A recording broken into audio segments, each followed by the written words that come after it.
inviting me to worship with you on this gorgeous April Sunday. It is a blessing to be amongst a congregation who already takes such strong action to protect God's creation. I will try to say something you haven't heard before. Mark 12:41 through 44. Many of us are used to hearing this passage preached during financial stewardship season. It makes its faithful appearance every year to demonstrate how if this poor widow can give everything she has, how much more are we then called to give? But the last time I heard this passage preached, the pastor asked me to look at the system. A system where a poor widow gives everything she has and is ignored, while the wealthy proudly flaunt their generosity and remain comfortable. I ask that we seriously contemplate who we are within this system. Are we the widow, giving everything we have in support of a system that fails us? Or the wealthy, comfortable enough after we give our share that we don't really care about the plight of others? Are we the collectors who are benefiting from this setup just enough to overcome any guilt we might feel at crippling people's lives? Jesus, who sees this injustice, alerts others, and works to change it? Are we his disciples, who were once blind to this injustice, but care deeply once it's illuminated, even if we don't know the best way forward? Where do we honestly think we fit? And does this change when we look at this passage in the light of climate change? In the last 3.5 months as climate justice intern, I've engaged with many religious people from varying walks of life, myriad faiths, and countless locations across New England and beyond. A common theme I've encountered is feeling called to act on racism, feeling called to act on economic inequality, feeling called to act on accessibility, but not quite feeling called to act on climate change. I worked a booth at Super Saturday, where we had postcards in support of the Green Climate Fund, a fund that supports developing nations in reducing their greenhouse gas emissions and building climate change resilience in vulnerable communities. We'd even pay to send them to your legislators. And while we received a lot of visitors and many sign-ups for other information, not a single person felt called to sign a postcard. I was baffled. Now, these are all critically important issues, and I understand that individuals would burn themselves out if they tackled everything. But I want to make sure we all see the connections. The institutions and systems that perpetuate discrimination, poverty, and other injustices are the very causes of climate change. Climate change already is and will continue to exacerbate all of these issues. Eventually, if we don't respond, climate change will become a cause of them. Let's imagine the poor widow gives her last coins not to pay the temple tax, but to pay for ever more expensive groceries. A child gives their last dollar for a bottle of clean water. An elderly disabled man gives everything he has left for access to safe housing during a heat wave. Who are we in this story? Climate change disproportionately impacts the least among us, the people we are called to love and care for as followers of Jesus. In some horrible twist of fate, climate change's worst impacts hit the people who are frequently least responsible for the crisis. Who are we in this story? As we sit here in one of the intellectual capitals of the world, in this gorgeous historic building, in a group that is justice-oriented as UCC and Presbyterian, and even more progressive because they're both, I feel it's safe to assume that most of us are not the widow. Most of us will not have to give everything we have for clean water, healthy food, safe conditions, or frankly, even to retain our current standard of living. So who are we in this story? I first did this role exercise on Good Friday with that day's passage, and I realized I was probably one of the people denying Jesus during his time of need. Believe me, I know this can be uncomfortable, and for good reason. Please try to be honest with yourself and realize what role you're playing. Now, Now here's the happy part. Climate change provides an opportunity to not only change our role in this story, but shift the system altogether. It is a global crisis that needs global participation. The most ratified international agreements are on ozone depletion, climate change, desertification. Do you see the theme? Let us seize this opportunity and joyfully usher change in, working on whatever solutions we feel called to, whether through the lenses of racism, hunger, or exploitation, in the form of carbon taxes, prison reform, or local food systems. Let's work towards solutions that would preserve creation as a whole because they address systemic injustices. Let us move forward with equity in our hearts, knowing that we are called to do more than just play our current parts. We are called to make sure others aren't left behind. Whether we like it or not, we are all in this together. You're not alone, and no single person is to blame. But you can't do everything, and I don't even believe that we'll receive some sort of cosmic punishment if we fail to act. But would Jesus want us to do nothing? As his self-proclaimed followers, let us all continually strive to play the role of Jesus in this story. We do have a choice. Thank you.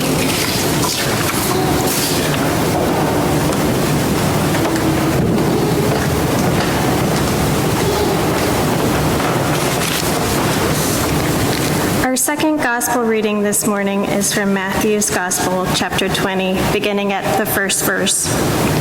For the kingdom of heaven is like a landowner who went out early in the morning to hire laborers for a vineyard. After agreeing with the laborers for the usual daily wage, the landowner sent them into the vineyard.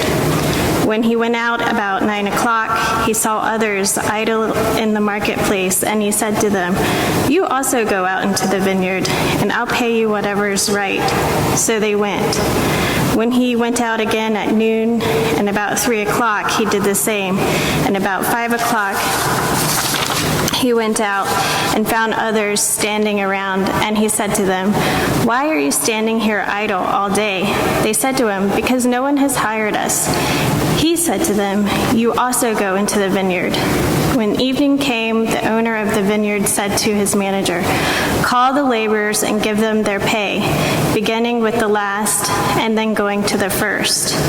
When those hired about 5 o'clock came, each of them received the usual daily wage. Now when the first came, they thought they would receive more, but each of them also received the usual daily wage. And when they received it, they grumbled against the landowners, saying, "The last worked only 1 hour, and you have made them equal to us, who have borne the burden of the day in the scorching heat." But he also replied to one of them, "Friend, I am doing you no wrong. Did you not agree with me for the usual daily wage? Take what belongs to you and go. I choose to give to the last the same as I give to you. And am I not allowed to do what I choose with what belongs to me? Or are you envious because I am generous?" So the last will be the first, and the first will be the last. God is still speaking. This is the word of God.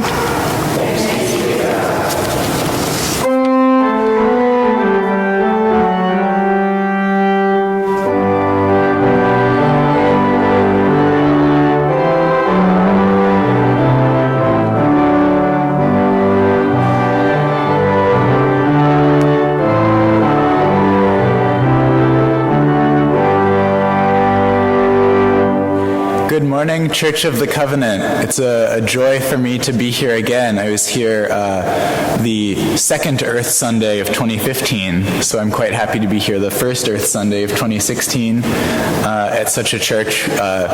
Beautiful not only for its Tiffany stained glass windows, but also for the justice work that you all do and for the way that you carry that in your sermon in a way that ties together the theology with the action in a way that I think is really rare. Thank you, Alyssa. That's a tough sermon to follow, but hopefully I'll have something to add as well. So a very quick background about me. I was the former climate justice intern for the Massachusetts Conference. I was able in college, in addition to technical environmental studies work, to study the way that religion and ecology tie together. And more recently, I've been doing much more technical work on climate change. I work for an NGO that trains people, especially in developing countries, how to do the actual measurement of carbon emissions that cause climate change to happen. And most recently, I was able to go to this large UN climate conference in Paris, COP21. So I've been blessed to see a variety of the ways that people approach climate change. And I'm really happy to be able to share that with you this morning. Before I talk a little bit about this passage, I want to talk about an experience I had at my home church. I was preaching there about climate change, and I chose 3 gospel passages, and I was very proud of myself because they all related to the impacts of climate change in very clear ways. There was one from Luke about the sign of the times, being able to see a storm coming or a hot wind coming, but why can't you see the sign of the times? There was another about Jesus calming the storm. And what I hadn't realized until I actually was up about to give my sermon while they were being read out loud by a very dramatic reader to the congregation, what I hadn't realized is they all contained the phrase, "You hypocrites." And our reader was, like I said, a very dramatic guy, so he's essentially shouting, "You hypocrites," at the congregation. And I was coming to deliver actually a very positive message, but I realized that was all anyone was going to hear from that Sunday, was that time Patrick came back to the church and told us we were hypocrites. So that's very different than what I'm going to be trying to do today. And if you leave here feeling at all guilty, then I haven't delivered my message very well. And I'm hoping everyone will leave here feeling empowered. And what I've thought a lot about and had the opportunity to think a lot about is both the scientific challenges and realities of climate change and also the faith-based perspective on climate change. And so what I do now for my day job is I train people to count carbon, basically, carbon accountants, to actually do the measuring of carbon, which is really important because you have to know where you're starting from accurately to be able to do something about climate change. But to give you the punchline, my belief is that God doesn't count carbon. And I think we see that in this passage, right? So it's a passage about the vineyard, and of course we're all gathered today to talk about how we can work in the vineyard. And the moral of the story essentially is that God is so merciful and forgiving and loving that it doesn't matter for the denarius worth of payment when the laborers came to the vineyard, which can be a really challenging message to hear, right? I know I'm preaching to the choir today, and as the choir, that's sometimes a message we forget. It's easy to say, I've been doing this work the longest, I've been putting the most time in, and to carry a sense of pride with that. And what I've found in giving everything from the "you hypocrites" accidental sermon to the more positive sermon and interacting with people about climate change in many ways over the last several years is not only is my read that it's a more holy, a more faith-based approach not to think about how long we've been doing the work for, but that it's also a more effective approach because it's inclusive.